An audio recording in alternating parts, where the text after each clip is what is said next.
Hello students, welcome to my YouTube channel. आज का ये जो हमारा वीडियो है वो हमारा क्लास 12 की सेकंड बुक का जो फर्स्ट चैप्टर है उसका थर्ड लेक्चर है। और आज की वीडियो में हम प्रकाश के परावर्तन को डिस्कस करने वाले हैं। तो सबसे पहले हम देखते हैं इसकी डिफिनेशन ये बताई जाती है कि जब भी प्रकाश किरण किसी चिकने अथवा पॉलिशदार सतह से टकराती है तो टकराने के बाद वह उसी माध्यम में वापस लौट जाती है। प्रकाश की इस घटना को हम प्रकाश का परावर्तन कहते हैं। अब आपके सामने ये एक फिगर ड्रॉ किया गया है जिसमें आपको एम डैश एक चिकनी सतह दिख रही होगी। इस पर आपकी ए बी एक प्रकाश की किरण है जो कि आपतित होती है आती है और इसे ही हम आपतित किरण कहते हैं। और यहाँ बी पॉइंट पर टकराने के बाद वो क्या होती है कि बी सी डायरेक्शन में चली जाती है। मतलब ये जो बी सी यहाँ पर आपको देखने के लिए मिल रहा है वो आपकी परावर्तित किरण है।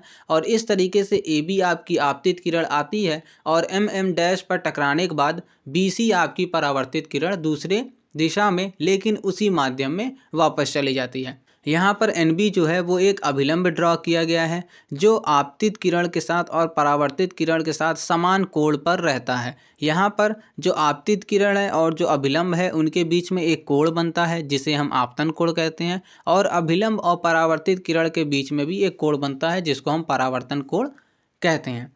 तो इस तरीके से इस फिगर में जितने भी हमारे टर्म्स बने हुए हैं उन सभी को हम शॉर्ट लेवल पर भी डिफाइन कर सकते हैं। तो इस तरीके से हम प्रकाश का जो परावर्तन है इसमें जितने भी टर्म्स बनते हैं जैसे परावर्तक पृष्ठ, आपतित किरण, परावर्तित किरण, आपतन बिंदु, अभिलंब, आपतन कोण, परावर्तन कोण, इन सभी को शॉर्ट टर्म में भी डिफाइन कर सकते हैं। तो चलिए अब देखते हैं इन सभी की शॉर्ट टर्म में हम क्या डिफिनेशन लिख सकते हैं। तो सबसे पहले हम बात करते हैं परावर्तक पृष्ठ के बारे में। तो प्रकाश की जो किरण होती है वो जिस भी पृष्ठ से परावर्तित होती है उस पृष्ठ को हम परावर्तक पृष्ठ कहते हैं। और हमारे फिगर में एम डैश जो है वो हमारा परावर्तक पृष्ठ होता है। दूसरे पॉइंट की बात करें जो कि हमारी होगी आपतित किरण। तो जो प्रकाश की किरण हमारे पृष्ठ पर आकर टकराती है उस किरण को हम क्या कहते हैं? आपतित किरण कहते हैं। और फिगर में ए बी जो है वो हमारी आपतित किरण होती है। थर्ड पॉइंट की हम बात करें जो कि हमारा परावर्तित किरण होगा। तो परावर्तित किरण वह किरण होती है जो पृष्ठ से टकराने के बाद दूसरी दिशा में जाती है, यानी बी सी यहाँ पर हमारी क्या है? परावर्तित किरण होगी। आपतन बिंदु की बात करें तो यहाँ पर वह जो पॉइंट है मतलब हमारे पृष्ठ पर वह पॉइंट जहाँ पर किरण आपतित हो रही है और परावर्तित हो रही है वह जो उसका बिंदु है यानी बी पॉइंट, उसको हम क्या कहते हैं? आपतन बिंदु कहते हैं। नॉर्मल अभिलंब की हम बात कर लें तो आपतन बिंदु के पृष्ठ के जो लंबवत हम एक लाइन ड्रॉ करते हैं जो कि हमारे पास बी एन है उसको हम क्या कहते हैं? अभिलंब कहते हैं। नेक्स्ट पॉइंट आपतन कोण की बात करें तो आपतन कोण जो रहता है वो आपतित किरण और अभिलंब के बीच में बनता है जिसे हम आई से प्रदर्शित करते हैं। यहाँ फिगर में हमारे पास एंगल ए बी एन जो है वो हमारा आपतन कोण होगा। परावर्तन कोण की हम बात करें तो जो परावर्तित किरण और अभिलंब के बीच में बनता है उसे हम परावर्तन कोण कहते हैं। और यहाँ पर एंगल सी बी एन जो है वो हमारा परावर्तन कोण होगा जिसको हम आर से प्रदर्शित करेंगे। तो इस तरीके से प्रकाश के परावर्तन में जितने भी टर्म्स बनते हैं उनको हम शॉर्ट इस तरीके से डिफाइन कर सकते हैं। तो अब हम देखते हैं कि क्या प्रकाश के परावर्तन हमको किसी प्रकार से देखने को मिल सकते हैं या नहीं। तो प्रकाश का जो परावर्तन होता है वो पृष्ठों के आधार पर दो तरीके से बताया जाता है, यानी प्रकाश के परावर्तन के दो प्रकार हो सकते हैं। पहला हमारे पास होता है नियमित परावर्तन और दूसरा होता है अनियमित परावर्तन। तो अब हम चलते हैं और देखते हैं इन दोनों की डिफिनेशन से हम क्या बता सकते हैं।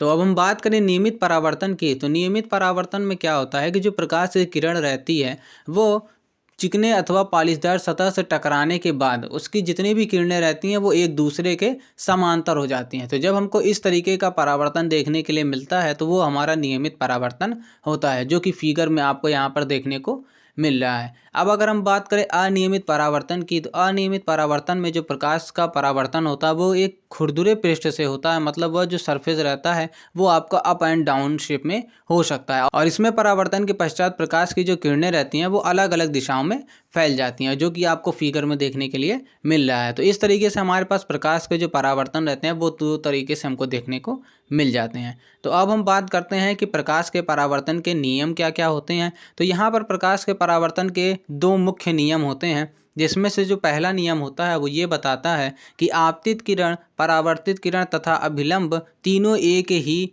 तल के एक ही बिंदु पर होनी चाहिए। यानी यहाँ पर हमको जो आपतित किरण देखने के लिए मिल रहा था फिगर में AB, और जो परावर्तित किरण BC थी, और जो उसका अभिलंब था पॉइंट, वो तीनों लोग क्या थे, एक ही पॉइंट यानी जो हमारा पृष्ठ था उसके एक ही बिंदु B पर स्थित हैं। तो ये हमारा पहला नियम हो जाता है। और जो दूसरा नियम होता है वो ये होता है कि आपतन कोण और परावर्तन कोण सदैव हमेशा यानी बराबर होने चाहिए। तो ये हमारा सेकंड पॉइंट हो जाता है, मतलब एंगल I एंगल R के हमेशा इक्वल होगा। तो ये परावर्तन के दो जनरल नियम होते हैं। जब भी कहीं भी परावर्तन होगा तो ये दोनों नियम हमेशा लागू होंगे, और जहाँ पर यह नियम लागू नहीं होते वहाँ पर परावर्तन देखने को नहीं मिलता है। तो आज के वीडियो में हमने प्रकाश के परावर्तन को कम्प्लीटली डिस्कस कर लिया है।